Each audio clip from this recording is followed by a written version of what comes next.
सदर अस्पताल में मरीजों की उमड़ी भीड़, सर्दी खांसी और बुखार का इलाज कराने के लिए ग्रामीण पहुंच रहे हैं सदर अस्पताल। शेखपुरा सदर अस्पताल में सोमवार को सर्दी खांसी बुखार उल्टी व डायरिया के मरीजों की संख्या में वृद्धि देखी गई है।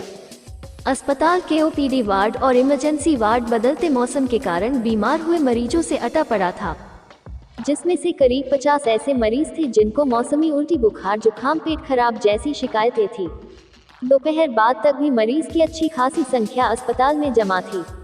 सदर अस्पताल प्रबंधक धीरज कुमार ने बताया कि सोमवार को सदर अस्पताल के ओपीडी में 325 मरीजों को देखा गया और जांच के बाद आवश्यक दवाएं उपलब्ध कराई गई।